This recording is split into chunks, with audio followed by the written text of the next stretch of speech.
Thank you. Mr. Schultz, welcome to the heartland of America. Thank you very much. How would you characterize the situation at our southern border and immigration system overall? And at whatever level of urgency you describe it, what specifically would you do in order to solve it? And particularly in your case, if you were to win the White House, you'd be a third-party candidate. How would you work with the two parties in order to implement what you've got in mind? So given what's happening at our southern border, this is such an important question. I think it's a question of humanity and certainly a question about legal immigration. I want to say a few things in order to frame my answer. I don't know how many people are aware in this audience, but President Bush, 43, and President Obama, both, while they were president, submitted to Congress an immigration bill. In both cases, the opposition took that bill, rejected it, and would not pass it. Now, if I took those two bills today and I showed everyone in this audience, this is one bill and this is the other, aside from President Bush's bill, which had a guest worker program, no one in this audience would be able to tell Republican versus Democrat. So why didn't it work? It did not work because the other party was unwilling to provide the president and his party a victory.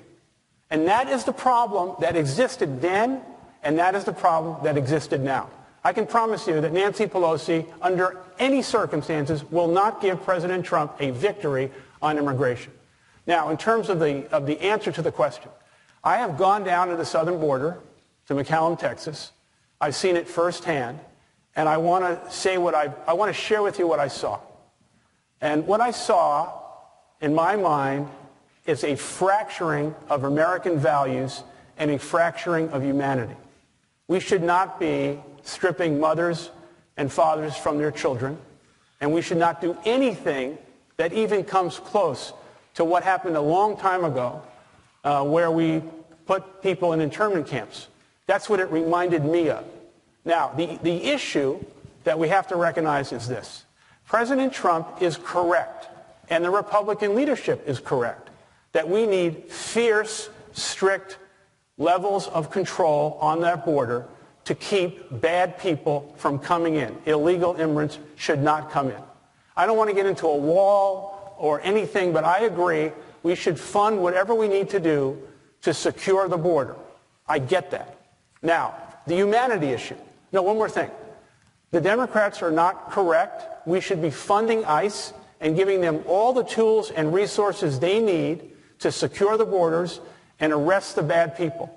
Whatever they need, give them all the resources. But when it comes to the dreamers, this is where I have a problem with the Republicans.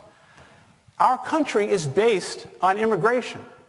Almost everyone in this room is here because someone came before us. In my heart, the dreamers should be given a pathway to immigration.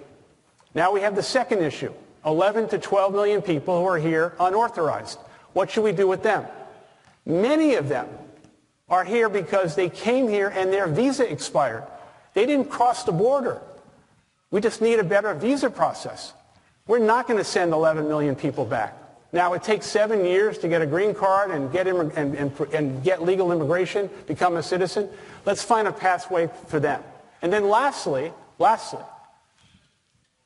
Republicans and this president has weaponized this issue, as has the Democrats. In my heart, I believe they would rather have this as an issue to fight over than to solve for the American people. Yeah. Now, let me just finish to his point. It is a crisis. Is that what you're calling it? It is a crisis, but it can be solved. It cannot be solved currently because of the ideology of both parties.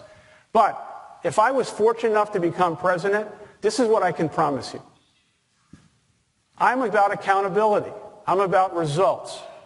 I would bring the people into the room. I would say, you cannot come in here with ideology or ego. What I want to do is I want to put an empty chair in the room, and that chair represents the American people.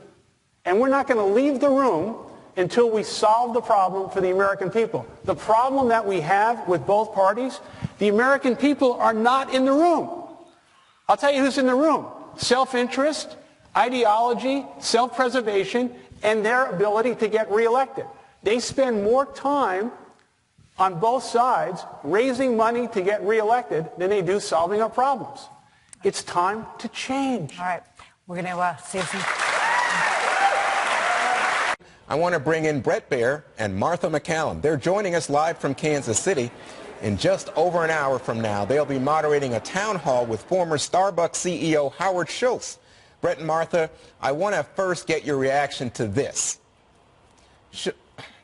Schultz is considering making an independent bid for president, which has drawn major criticism from some Democrats. Let's take a listen. Why are you quoting Howard Schultz? Because he's a billionaire. There are a lot of people I know personally who work hard for a living, who make $40,000, $50,000 a year, who know a lot more about politics than, in all due respect, does Mr. Schultz. I think if Howard Schultz ran as an independent, it would hurt Democrats. There will be a bitter cup in a dark legacy if he gives us another 4 years of Donald Trump, and that is the only possible result. Brett and Martha, is he a Democrat who's not running as a Democrat? I think, he's lived his life as a centrist Democrat, but clearly he's considering an independent run, and that has a lot of Democrats concerned. And that's really one of the lines of questioning tonight, I think, for this town hall, is what does an independent run for Howard Schultz really mean for this race? Yeah, I mean, it's pretty tough to get started when you've got one side that's already really angry with you because they think that your sole role in the race is going to be to help reelect President Trump. On the other hand, he believes that the country is so divided that there is a lane for someone in the middle who's dissatisfied with the president and also dissatisfied with what he sees as the too socialist bent to the Democrat Party right now. Well, I think it's great. By the way, you guys look marvelous today. I got to tell you, you just look great. Dana? Hi, guys. I wanted to ask about the first soundbite we heard there in that montage was Bernie Sanders, and he said, with all due respect, he doesn't know anything about politics. But isn't part of the appeal, or the pitch, I guess, from Howard Schultz, is that, no, he's not a typical politician, as we've heard before. He's a businessman, and he's the biggest job creator of his generation.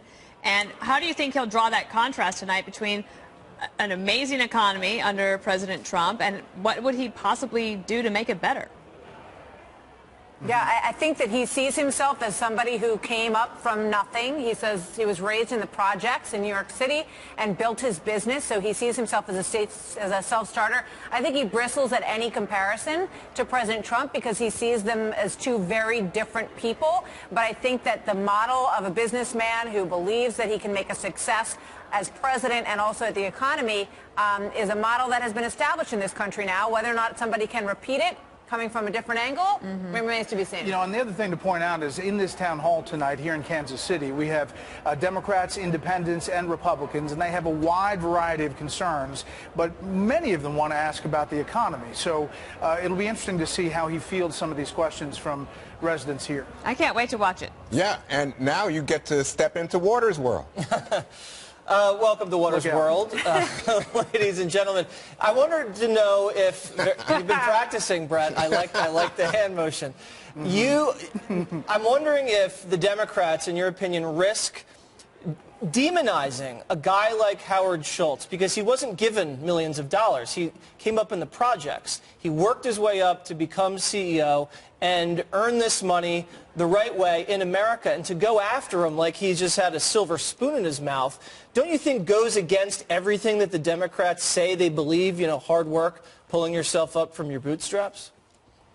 Well, Jesse, I think when he started talking about this independent run, and we should point out he's not officially in yet, but he's bouncing around the country like he is, and the biggest, loudest response was from the Democratic Party, because I think a lot of them look at the numbers and they say potentially this is Ralph Nader for Al Gore. This is Ross Perot the other way, so it would hurt Democrats, a lot of Democrats believe. But Howard Schultz argues that he would take votes from both parties, and the question is, what's his path to victory for the White House?